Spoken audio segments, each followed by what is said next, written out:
আর একটা জিনিস যেটা বলা হয়নি একবার বলে দিচ্ছি, খুব ভালো করে শুনে নাও। কালকের যে প্রশ্ন আসবে মানে ইকোনমিক্সের, ছেড়ে তো আসবেই না, এটা প্রথম কথা, সবে লিখে আসতে হবে। কিন্তু উত্তরে যে জিনিসটা বিএসটিডিতে করো সেটা ইকোনমিক্সে করতে যেও না, মানে নিজের বেশি ক্রিয়েটিভিটি দেখাতে যেও না। নিজের ওয়ার্ড বেশি ইউজ করা যায় না ইকোনমিক্সের।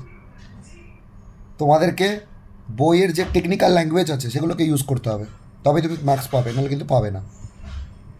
ডায়াগ্রাম যাতে আছে আঁকতে হবে, নিজে বেশি ক্রিয়েটিভিটি করতে যাবি না। বইয়ের টেকনিক্যাল ল্যাঙ্গুয়েজগুলো মানে যেটাকে বলা হয় কি পয়েন্টস, সেই কিওয়ার্ডসগুলো কিন্তু লাগবে কালকে। আর একদম টু দ্য পয়েন্ট উত্তর, গল্প লেখার জায়গা ইকোনমিক্স নয়, টু দ্য পয়েন্ট উত্তর। আর টাইম ক্যালকুলেশন যেরকম আমি বলেছি, লাস্ট থেকে ফার্স্টে যাব, 6 4 দেন 2, মিস গেলে 2 যাবে, 6 4 নয়, 6 4 আগে কমপ্লিট করবো। ক্লিয়ার? এইভাবে পরীক্ষা দাও। আর একদম মাথায় রাখবে কিওয়ার্ডস ইউজ করতে হবে, নট নিজের গল্প। ক্লিয়ার?